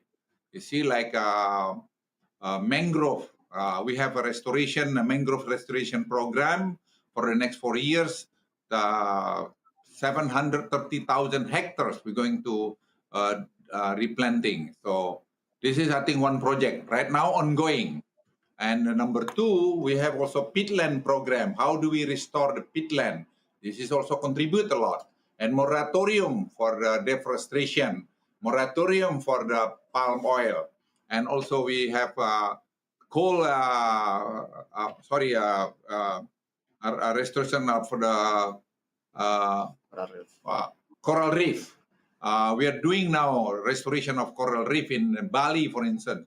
This year, 200 hectares, and next year we're going to do 2,000 hectares. So this is, I think, the way we do it. We understand hydropower is quite cheap compared to the other energy. Hydropower that we're going to build right now, the 12,000 megawatt in North Kalimantan and 27,000 megawatt in Papua, the price could go around 2 to 4 cents per kilowatt hour. So we can produce green energy, and we can generate also green product because of the green energy. It is going to happen anytime, maybe 2029. So right now, there's final study on this. So ladies and gentlemen, you cannot just cut, don't do this, don't do that. But what's the alternative? I think technology is an alternative. We are promoting right now our program on lithium battery. We are the largest nickel ore reserve on the earth. So we are preparing right now lithium battery. We engage CATL. We signed already agreement with CATL as well as the LG, because this is, I think, very, very important. We have a high grade, low grade of the nickel ore. So to all of you, ladies and gentlemen, we are agree absolutely to use renewable energy, because this is very important for the next generation of Indonesia. We are not talking only for the other countries, but first priority, we don't want to make any policy could jeopardize the next generation of Indonesia. We are not only talking, we are executing already. So we are, if you visit Indonesia right now, I give you example, a lot of right now solar panel building and wind power and also hydropower and geothermal. We have like 20,000 megawatt geothermal, and we have around 90,000 geothermal, including the spring water. So we are moving quite well, and renewable energy is alternative, and also by our target, our commitment to Paris Agreement 29%, and we believe that we can go even higher than that if we can move very quick today. So that's the thing we are doing in Indonesia. The value, we understand also the value of carbon storage is around 891 tons of carbon per hectare, equivalent to 29 gigatons of carbon for all mangrove Indonesia. So we can contribute a lot to this. Right. Mr. Zhang, to that end, I mean, oil companies have been under a lot of pressure to pivot. Sinopec itself has reallocated resources in recent years into hydrogen. How do you see, what's the viewpoint from oil companies to look beyond becoming just oil companies, but energy companies instead?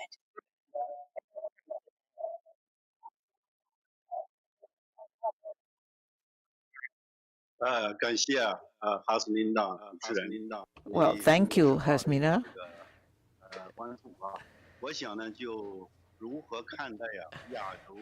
I think the question of how do we increase our green energy? You mentioned Sinopec just now as being primarily an oil company or petrochemical company. And we are now expanding our core business to include green energy and various materials. And I myself have been doing a lot of work in this area in what kind of energy should we rely on for our economic growth? I think in the short term, it's going to be traditional fuel sources, but try to use clean energy for heat. So first of all, I feel that, I'm sorry, there's an echo, I can't hear very clearly. The traditional fuels, traditional energy,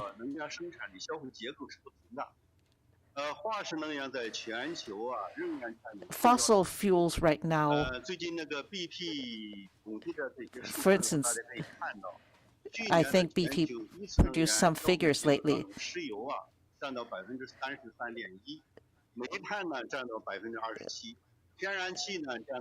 So, I'm sorry, there's an echo in the system. I can't hear very clearly.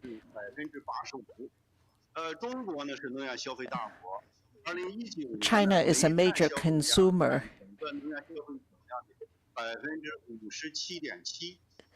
Coal accounts for 57% of our energy. Natural gas is 18%.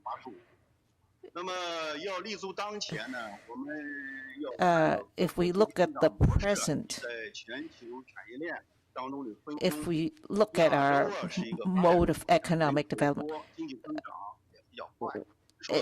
this is a developing economy with a large population, so of course we're using a lot of energy. But also Asian countries are doing a lot of processing industries and also resource intensive. At present, it's not realistic to eliminate the use of fossil fuels. We have to use technological advances. I myself have been doing work in this area for many years. Right. I think to try to, it is possible to go low carbon.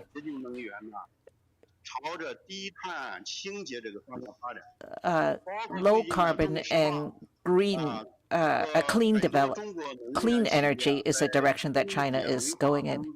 But having said that, Mr. Zhang, let me just follow up on that, Mr. Zhang. How does Sinopec view its role in the energy transition in China?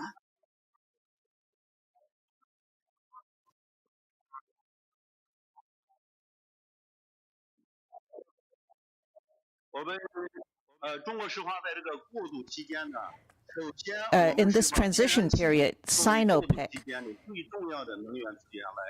will try to use natural gas as the major source of energy. And we also want to work very hard on clean energy. We are the biggest energy company in China. Clean energy, and many provinces are promoting the use of clean energy. Now, producing clean energy, there are many ways to do this. We can use less fossil fuel or also renewable energy. In the short term, we have to work first on clean and then work on renewables. Right. Recently, and also, we're also working on energy generated in the maritime areas, and also and using in our gas stations. We want to add. We have the biggest network of gas stations in China. We have 30,000 gas stations, and we want to turn them into places where you can add gas, add gasoline, and also charge electric vehicles. I'd like to jump in here. MPU, let's bring you into this conversation. I mean, we talked about how in terms of cumulative perspective, Asia is actually consuming less than the U.S. as well as Europe. I mean, in fact, Asia consumes about 10% of what the U.S. is consuming. What are Asia's comparative advantages and disadvantages when it comes to energy transition versus the Western world? MPO, your thoughts? Yeah. So, but before we go into that question, I just want to echo on Pak Luhut's description on the carbon emission, especially on reforestation and mangrove. A lot of people are thinking of how do we do the technology for carbon storage, etc. But one of the things that we often ignore is that we should actually restore our carbon sink. So going into that, how do we, is that fair? A developing country, people are asking us to cut our carbon, but we need to develop. Is that fair?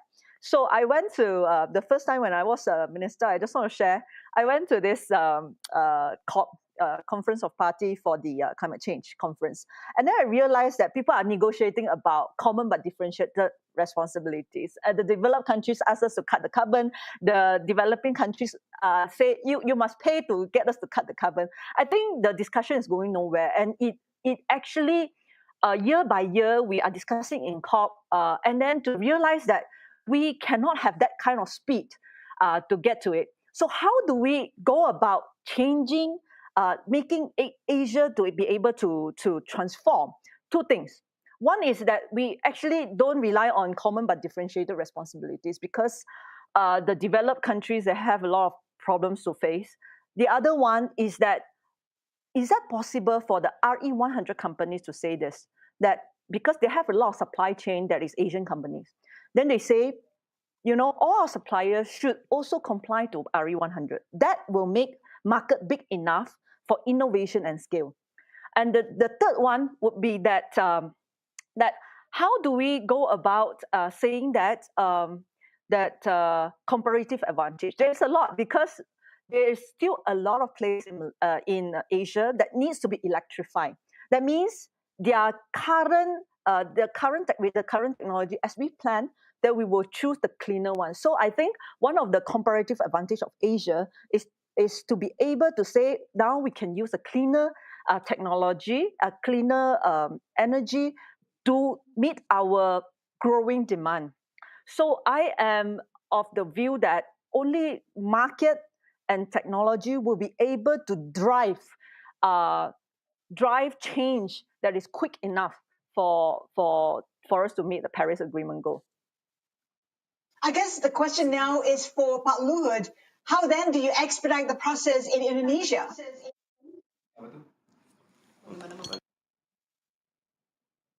Well, I think we have a regulation already to reduce using the coal energy, but I don't think that we can stop it immediately, you know, because we have to look at also, we invested already quite much on the coal energy.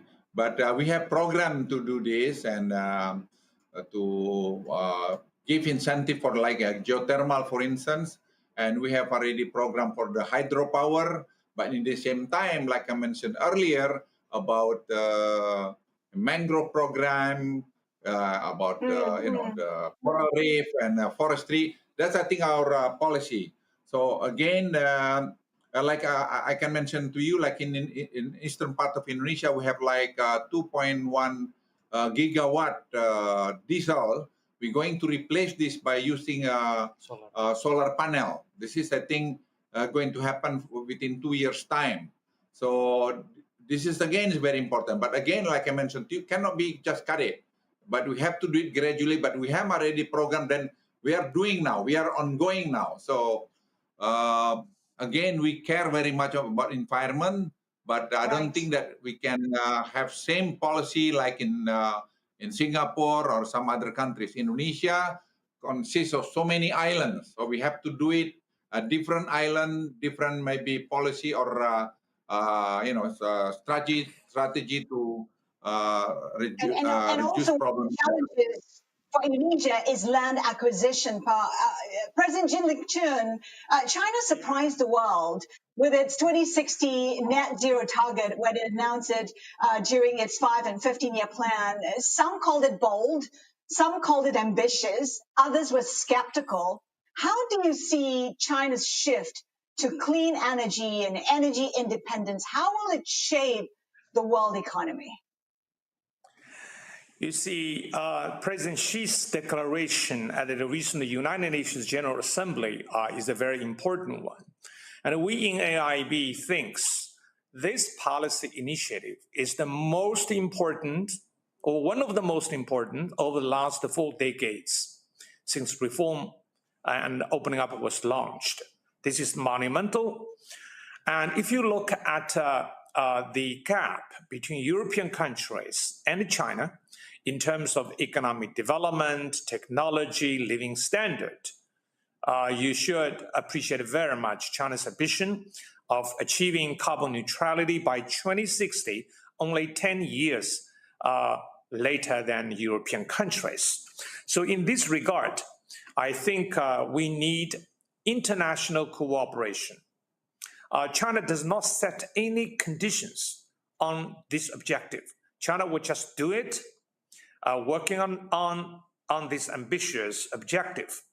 And I think moving forward, cooperation in technology, in policies, would be very much important. Some people commented that while the move was a surprise but a welcome declaration, they said there were no details as to how this will be implemented over the next 40 years.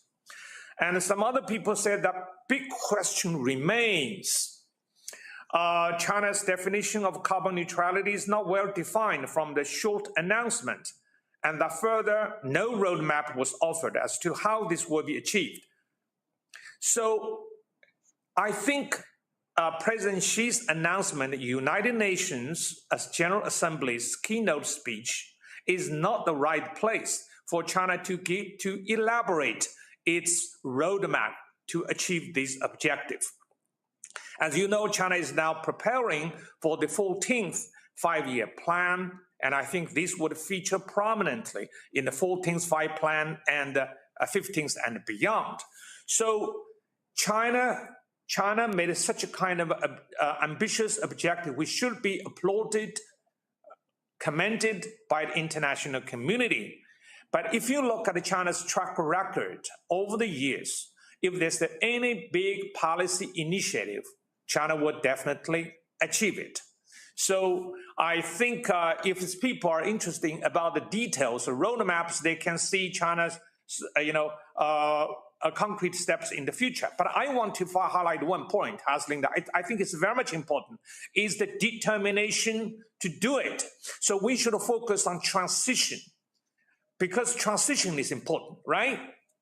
President Jin, it's true. Transition is important. Mr. Zhang, perhaps we can glean something from you. In your view, how is China's power generation, power generation mix will look like in the next 10, 20, 30 years? What are we expecting to see? How big will hydrogen, for instance, be as an energy source for China? Give us a sense of what we can see.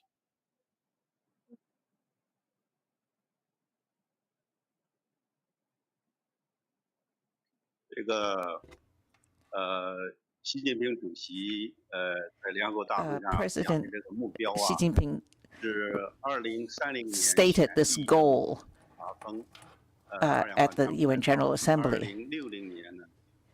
He said we would peak carbon emissions in 2030 and be carbon neutral at 2060. That this most of 90% of China's carbon emissions come from energy, and in terms of power generation, that would be the biggest component. So in power generation, what kind of ratios would we expect to see?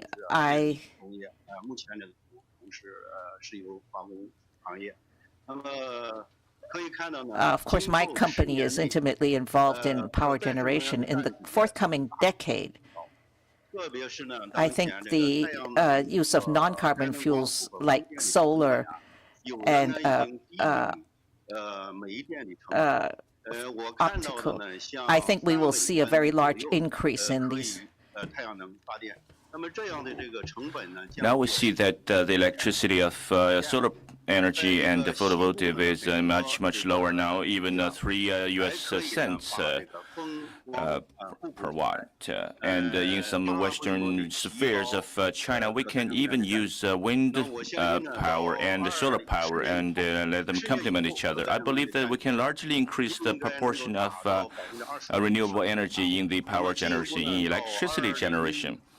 By 2030, after 2030, I believe we can have it can further improve it so that the coal-powered plants will be phased out gradually by 2060. We hope that we will definitely realize the goal of carbon neutrality. I believe this is technically viable and also economically viable. This is to help achieve the global goals. MPO, earlier you expressed optimism, and so did Jen, who said that we can do it. The question here, as you sit here listening to the conversation, do you get a sense that Asia can lead the way in clean energy? How much political will is there? How much commitment is there? We have China announcing its net zero target. We have Japan leading in hydrogen development. Can Asia really lead the way in clean energy? I am very optimistic about this. One is because of the size of the market. The other one is that this is the highest growth place. So I think with China making that kind of commitment, it helps the countries around to make the same kind of commitment.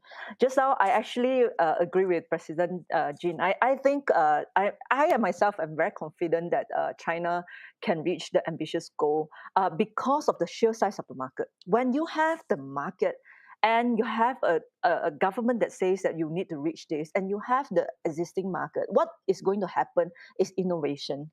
And as we innovate, and the price will go down. So it depends on the innovation curve and the cost. So I'm very optimistic. But there is one thing that I think countries around in Asia needs to do, especially the big countries, is of how do you open up the grid? How do you make the grid competitive so to drive innovations among enterprises? Because right now our grid is quite regulated. Can we make it a bit more deregulated? And then to say that let's make this grid a competitive market so that when you have a more efficient competitive market, that is when you drive innovation. So some of the things I think policymakers in Asia should think about is that how do we further liberalize our grid in our own way to make this, to drive innovation. And I'm very optimistic. President Jean, comment on this very important issue of the financial cost of renewables vis-a-vis the economic cost of the traditional fossil fuel.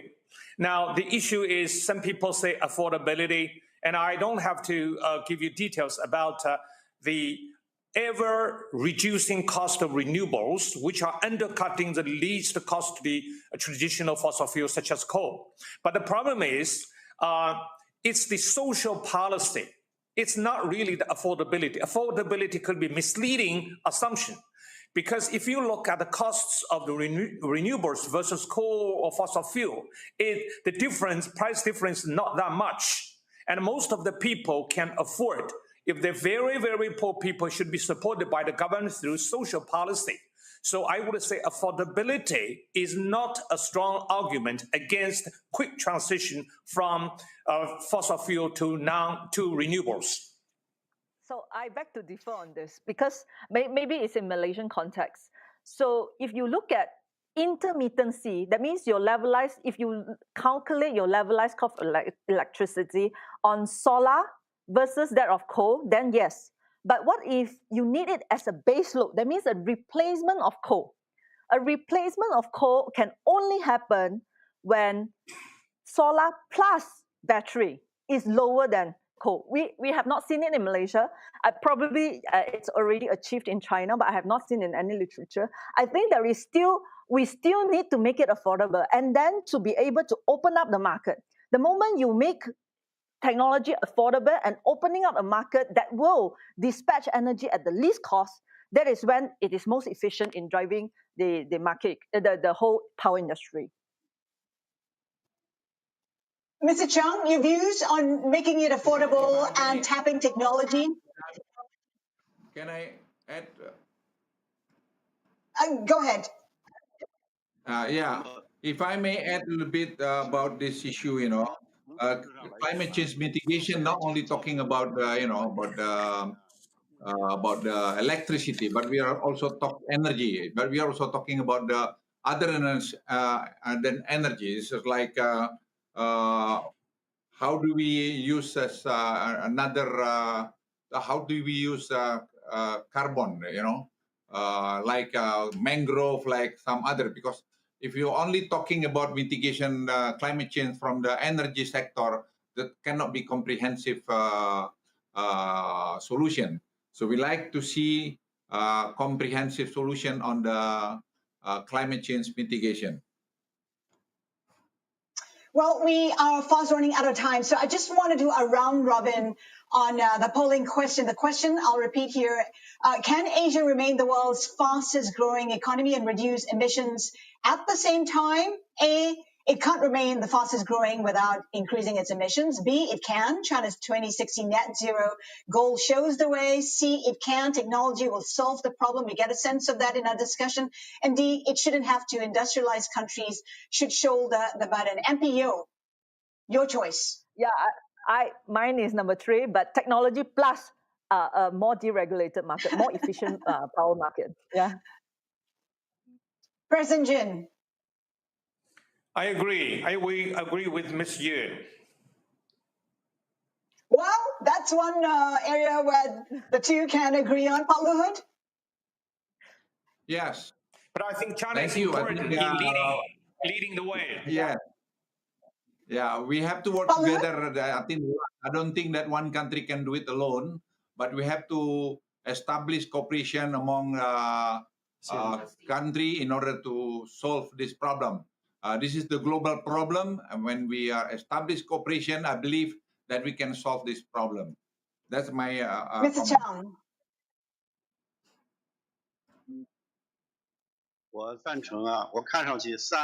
I totally agree. It looks like 3 is the good option. Government should provide more incentive in terms of a policy, and globally we should work together, join hands, and to push forward the technology advancement so as to attain the goal. And on that very optimistic note, President Jin Liqun, MP Yobi Yin, Pak Luhut Pandjaitan, Mr. Zhang, thank you so much for, well, being so candid today. Thank you. Let's turn now to today's moment of culture. It is titled A Shattered Reverie and features one dancer's response to the pandemic.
vida que perdura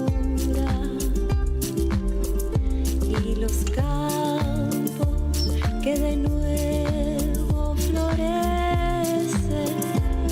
corazones que se curan, la semilla permanece, fuego eterno resplandece.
Thank you for joining us for the third day of the 2020 Bloomberg New Economy Forum on climate.